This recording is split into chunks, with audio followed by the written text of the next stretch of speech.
Welcome to this explainer. Today we're diving straight into a fascinating academic breakdown of Arundhati Roy's highly critical book, Capitalism, a Ghost Story. We are basing this entire journey on the deep analysis put together by instructor Tausif Iqbal Khan. We're going to look really closely at what modern capitalism actually is, its negative impacts, and how capitalists and elites operate behind the scenes. Whether you're a student trying to ace your competitive exams or just a curious mind, this is going to fundamentally challenge how you view the modern global economy. Okay, here's our quick roadmap for today. We're covering capitalism as a ghost story, the gush-up effect, corporations and the state, the ghosts of capitalism, geopolitics and distractions, and finally, how to apply these concepts for your CSS exams, along with a quick wrap-up. All right, let's jump right into Section 1. Capitalism as a Ghost Story and the Facade of Progress. So Rai argues we really need to question this whole illusion of middle-class growth. Her core thesis? Well, it's that all those gleaming skyscrapers and promises of liberal progress, they are actually just a facade. Behind that shiny exterior, she argues the system inherently relies on exploitation, dispossession, and just extreme inequality. It's called a ghost story, because the grim reality of how the economy actually functions is deliberately kept hidden from the public eye. There is a quote from the source that really hits the nail on the head here. The sanctity of private property never applies to the poor. Instructor Khan's analysis points out Roy's view that this powerful nexus of elites, multinational corporations, and the state consistently pushes the most vulnerable people right to the margins. Whenever land or resources are needed in the name of development, the poor are always the ones forced to give up what little they have. Moving right along to Section 2, the gush-up effect, and how wealth concentrates at the top. Now, this analysis explicitly contrasts a very famous myth, the trickle-down theory, against what Roy calls the gush-up effect. We've all heard the story, right? Enrich the top, and eventually all that wealth will just trickle down to the rest of the economy. But Roy says, absolutely not.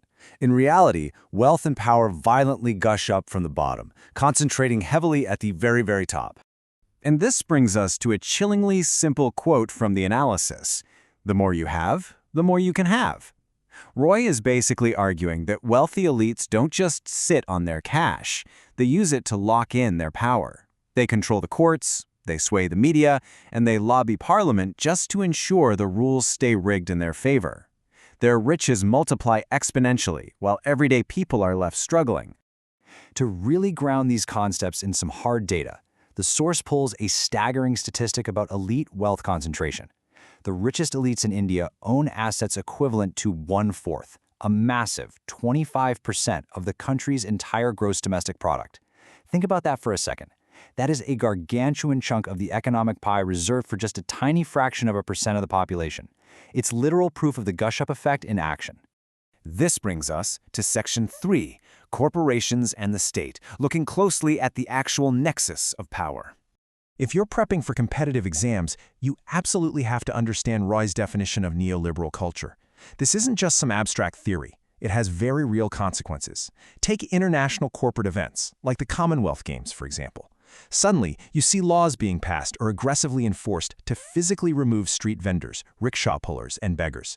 It's all to beautify the city for foreign investors, which, as Roy points out, completely dispossesses the working poor.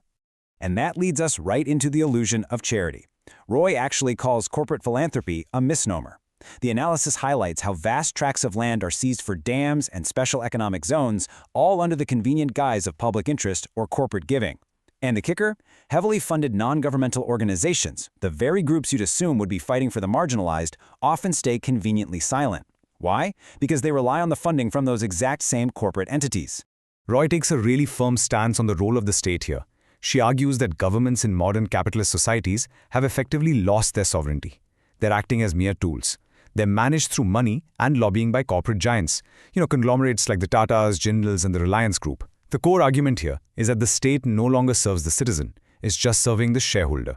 Let's head into Section 4, the ghosts of capitalism and the real victims of this economic engine. The source highlights a truly heartbreaking number, 250,000. That's 250,000 debt-ridden farmers who have tragically been driven to suicide. Roy doesn't frame this as just some accident. She presents it as a direct, systemic result of corporate-led development policies that trap agricultural workers in inescapable debt cycles, all while funneling the profits upwards. Furthermore, Roy points to another mind-boggling figure. Over 800 million people have been impoverished and dispossessed by these exact policies. We're talking about Adivasis, Maoists, and slum dwellers displaced just to clear the way for corporate mega projects. She poignantly calls them the poltergeist of dead rivers and bald mountains. They are quite literally the invisible ghosts left behind by this massive scale of environmental and economic destruction. To put this extreme inequality into perspective, the analysis contrasts two vastly different yet coexisting realities in India. On one side, you have billionaire Mukesh Ambani's lavish 27-story Intilla mansion, and directly contrasting that, you have the daily reality for 60% of the population who are forced to survive on less than 20 rupees a day. It is an economic system defined by the most profound extremes imaginable. That takes us to Section 5, Geopolitics and Distractions, and how public attention gets diverted. According to Roy's analysis, political elites know they can't just let the public focus on the reality that 60% of people are living on pennies. So what do? They create distractions. They use regions like Kashmir as a political football. They intentionally inflame tensions to divert middle-class frustration away from wealth inequality, channeling it instead into ideological battles like secular democracy versus radicalism.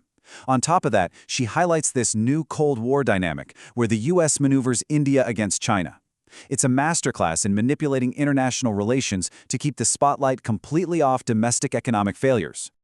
Finally, Section 6, CSS Application and Conclusion. Let's talk about practically applying this to ace those exams. These specific essay topics are absolutely perfect for deploying Roy's critiques.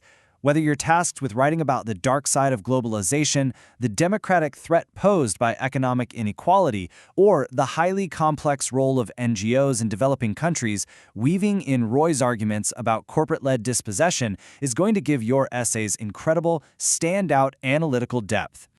This strategy breaks down exactly how to structure your arguments across different subjects. For Pakistan affairs, the trick is drawing clear parallels. Take Roy's critique of Indian capitalism and compare it directly to Pakistan's own struggles with elite capture, land mafias, and special economic zones. For international relations, lean into the new Cold War angles and the debate on whether multinational corporations have eroded state sovereignty. And for current affairs, rely on the hard data, those farmer suicides and inequality stats we discussed, to really anchor your points. Instructor Tausif Iqbal Khan actually emphasizes a crucial point for your exams right here. Just writing that Roy criticizes capitalism is not going to cut it for high scores. To hit those 18+ marks, you have to use the precise academic terminology from this explainer. You need to confidently write about the gush-up effect versus the trickle-down myth. That is how you really prove to the examiner that you know your stuff.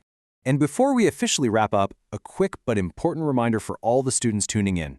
To access more incredibly useful 20-mark outlines, MCQs, and brilliant exam prep materials exactly like this, make sure to subscribe to On Times by instructor Tausif Iqbal Khan.